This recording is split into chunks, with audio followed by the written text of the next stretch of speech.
भूतिया mental clock horror story. यह घटना मेरे साथ नहीं बल्कि मेरे पति जॉन, जो अब इस दुनिया में नहीं है, उनके साथ हुई थी जब वे 16 साल के थे। 1992 में उनकी माँ मैरी, जिनके पति का कुछ वर्षों पहले ही स्वर्गवास हो गया था, उन्होंने टॉम नाम के व्यक्ति से दोबारा शादी कर ली थी। वे ईस्ट लेक, ओहायो, अमेरिका में के एक घर में रहने के लिए चले गए थे। उस घर के अंदर 3 कमरे थे। मैरी के पहले पति के पास बहुत सारी निजी संपत्ति थी जो अब मैरी के पास आ चुकी थी। इनमें से एक जर्मनी के ब्लैक फॉरेस्ट की एक सुंदर बलूत ओक पेडेड की बनी मेंटल क्लॉक थी। वह उस घड़ी को बहुत ही पसंद करता था। वह हमेशा उस घड़ी की बहुत ही अच्छे से देखभाल करता था ताकि वह घड़ी हमेशा चलती रहे। एक बार जब वह बीमार हुआ तो उसने कहा कि उसके मरने के बाद वो, मैरी, उस घड़ी की बहुत ही अच्छे तरीके से देखभाल करें ताकि वह कभी भी बंद ना हो। अगर उसने ऐसा नहीं किया तो वह मरने के बाद दोबारा जिंदा होकर उसको परेशान करने के लिए आएगा। वे अपने नए घर में रहने के लिए घरेलू सामान को सेट करने लगे। तब जायन 16 वर्ष का और उसकी बहन बेथ 12 वर्ष की थी। कुछ समय के लिए मैरी और जॉन उस घड़ी को चालू रखने के लिए उसमें चाबी घुमाते थे। इसके अलावा वे घर का सामान अच्छे तरीके से जांच रहे थे और घर के अंदर नया सामान ला भी रहे थे, जैसे कि नया फर्नीचर। इसके अलावा जॉन और बेथ स्कूल में भी जा रहे थे और नए दोस्त भी बना रहे थे। इस नए घर में रहते हुए उन्हें 1 साल भी नहीं हुआ था कि उन्होंने घड़ी को चाबी देना बंद कर दिया। ये घड़ी दिखने में बहुत ही अलग थी। इसके चारों ओर सुंदर लकड़ी का काम हुआ था और इसके मुंह के दोनों तरफ फूल और नक्शी सजे हुए थे। इस घड़ी के नीचे एक पेंडुलम आगे पीछे घूमता था और पेंडुलम के नीचे एक मैपल का पत्ता, मेपल लीफ, था।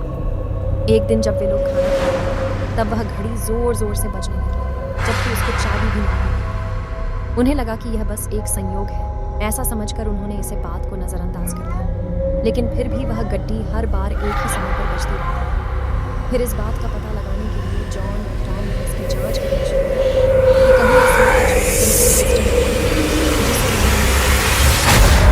उन्हें इसमें कोई भी मैकेनिकल सिस्टम नहीं था। उसके बाद भी उन्होंने इस घड़ी में चाबी नहीं दी क्योंकि चाबी घर में कहीं गुम हो गई थी और वे इस बात का पता नहीं लगा सके कि वह कहाँ गुम हो गई है।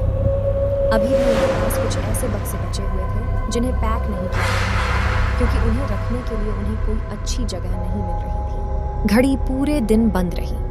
अगले दिन सुबह के करीब 2 o'clock बजे वह दोबारा से बजने लगी, जिससे वे काफी निराश और कंफ्यूज हो गए थे।